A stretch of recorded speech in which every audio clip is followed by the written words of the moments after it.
दलितों के साथ जो कार्य किया जा रहा है, आप देख लीजिए, एक एक परिवार को काट कर उसके घर के आगे टांग दिया जा रहा है, हाथ काट दिया जा रहा है। जिस तरीके से महिलाओं के साथ दुर्व्यवहार किया जा रहा है, मुख्यमंत्री से लेके मंत्री से लेके विधायक से लेके उनके कार्यकर्ता जिस तरीके से महिलाओं पर टीका टिप्पणी कर रहे हैं और दलितों पे अत्याचार होगा तो समतामूलक समाज की संरचना का सपना भी देखना मुनासिब नहीं होगा। बॉलीवुड के किसी स्टार का, किसी प्लेयर का एक उंगली भी टूट जाता है तो आपका ट्वीट तुरंत आ जाता है, संवेदना का ट्वीट।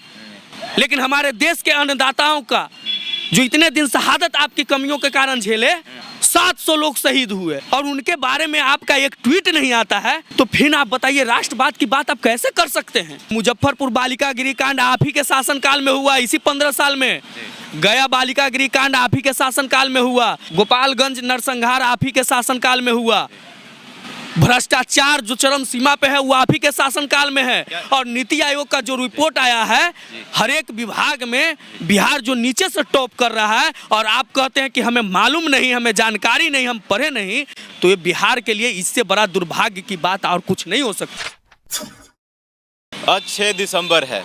ये 6 दिसंबर आज 2 चीज़ों से जाना जाता है। पहला, बाबा भीमराव अंबेडकर की आज पुण्यतिथि है, जिन्होंने संविधान का शिल्पकार किया है ना।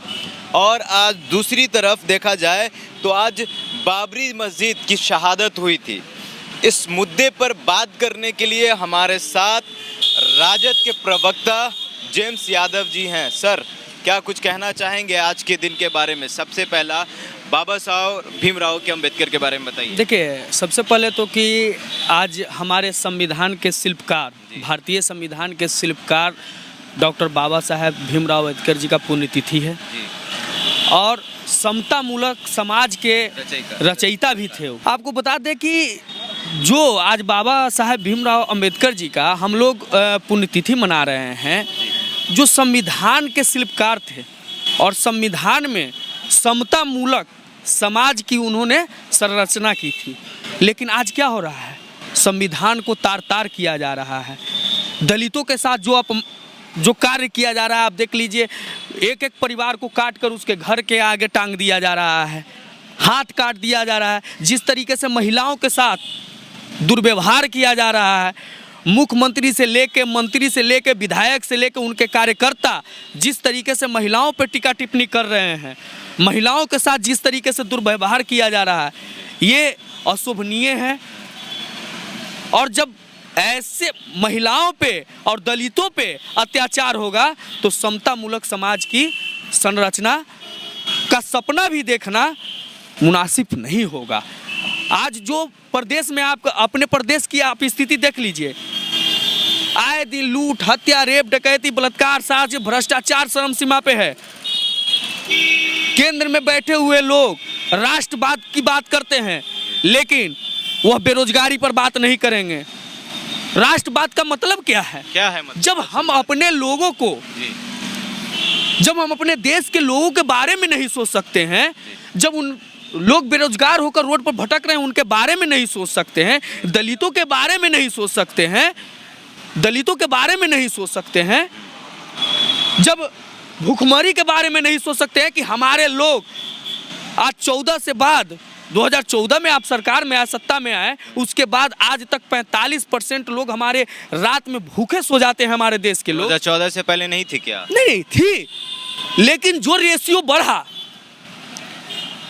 आखिर जन समर्थन इनको इसलिए मिला था कि जो था उससे बेटर कीजिए, बढ़िया कीजिए, उसमें सुधार लाइए। लेकिन आपने क्या किया? बेरोजगारी बढ़ गया, भ्रष्टाचार बढ़ गया, युवा रोड पर पीजी का सर्टिफिकेट लेके चपरासी का जॉब मांग रहे हैं, नहीं मिल रहा है। आप देख लीजिए, लूट, हत्या, रेप, डकैती बढ़ गया। नीति आयोग का रिपोर्ट देख लीजिए, बिहार के बारे में क्या है। बिहार तो हर डिपार्टमेंट में बिहार तो 15 साल बेमिसाल है। अब बिहार 15 साल बेमिसाल है या बदहाल है, ये तो नीति आयोग साबित कर रहा है ना। अरे जो 15 साल बेमिसाल कह रहे हैं उनसे जाके पूछिए कि मुजफ्फरपुर बालिका गृह कांड आप ही के शासनकाल में हुआ, इसी 15 साल में। गया बालिका गृह कांड आप ही के शासनकाल में हुआ। गोपालगंज नरसंहार आप ही के शासनकाल में हुआ। भ्रष्टाचार जो चरम सीमा पे है वो आप ही के शासनकाल में है। और नीति आयोग का जो रिपोर्ट आया है, हर एक विभाग में बिहार जो नीचे से टॉप कर रहा है, और आप कहते हैं कि हमें मालूम नहीं, हमें जानकारी नहीं, हम पढ़े नहीं, तो ये बिहार के लिए इससे बड़ा दुर्भाग्य की बात और कुछ नहीं हो सकती है। क्या लगता है, लोकतंत्र खतरे में है या नहीं? मतलब कि आपको इसमें शक है क्या? चैनल पे बैठ के राष्ट्रवाद की बात करना जी। और बाहर निकल के हिंदू मुस्लिम करना, युवाओं को टुकड़े टुकड़े गैंग का कहना, छात्र को आतंकवादी कहना, जो किसान भाई रोड पे उतरते हैं उन्हें खालिस्तानी कहना, और उन्हीं किसानों के समर्थन में कृषि कानून वापस ले लेना, ये नहीं ये कहिए। कौन सा कृषि बिल वापस? तब तो इनको माफी मांगना चाहिए लोगों से। और इन्हें आपको बता देते हैं, माफी मांगने से नहीं ना होगा, इन्हें नैतिकता के आधार पर इस्तीफा दे देना चाहिए। साल भर सर, साल भर 2 साल तक रोड पर किसान शहादत झेलते रहे, शहीद होते रहे। आंकड़ा नहीं है मोदी जी के पास, तो भाई कैसे आंकड़ा रहेगा? किसान सारा चीज का कह रहे हैं कि किसान थे ही नहीं, तो आंकड़ा कैसे है? यही किसान है ना। आपको याद होगा जब यूपीए की गवर्नमेंट थी, राकेश टिकैत गए थे तो राजनाथ सिंह भरी मन से कहते किसानों के साथ हम हैं। जब यूपीए की गवर्नमेंट थी तो राकेश टिकैत किसान थे और उनके साथ रहने वाले लोग किसान थे। लेकिन जब एनडीए की गवर्नमेंट आ गई तो वो किसान नहीं है, खालिस्तानी हो गए। वाह रे वाह, कौन सी सरकार आप चला रहे हैं? लोग शहीद हुए, आपने उनके शहादत पर, किसानों की शहादत पर एक लाइन का संवेदना भी प्रकट करना उचित नहीं समझा। जबकि बॉलीवुड के किसी स्टार का, किसी प्लेयर का एक उंगली भी टूट जाता है तो आपका ट्वीट तुरंत आ जाता है, संवेदना का ट्वीट। लेकिन हमारे देश के अन्नदाताओं का जो इतने दिन शहादत आपकी कमियों के कारण झेले, 700 लोग शहीद हुए और उनके बारे में आपका एक ट्वीट नहीं आता है, तो फिर आप बताइए राष्ट्रवाद की बात आप कैसे कर सकते हैं? बैठ के ढकोसला रचना और काम करना बहुत दूर की बात है। 24 घंटा सोते नहीं, हमेशा ऐसा कहते हैं हाँ, मोदी जी। तो सोएंगे कैसे? किस प्रकार से लोकतंत्र को बचाने के लिए नहीं सोते हैं? अरे भाई किस लिए नहीं सोते हैं आपको बता दे रहे हैं ना। आप हमें भी तो बोलने का मौका दीजिए। ये रात भर सोएंगे कैसे? इन्हें ये देखना है ना कि हमें हमारे पूंजीपति दोस्तों का किस प्रकार से उनके जेबी में पैसा जाएगा। ये रात भर वो सोचते रहते हैं देश को कैसे बेचे, अडानी अंबानी को कैसे ऊपर पहुंचाएं, देश का नंबर 1, देश का ही नहीं देश का तो नंबर 1 बनाइए दिए हैं, पूरे विश्व का नंबर 1, एशिया नहीं विश्व का नंबर 1 कैसे बना दें, ये सोचने में है ना। आप देख लीजिए, राष्ट्रवाद का ढिंडोरा पीटने वाले से पूछिए, जितना भी सरकारी संपदा है उसको निजीकरण आप कर रहे हैं, ताकि न सरकारी संपदा रहेगी न सरकारी नौकरी देना पड़ेगा।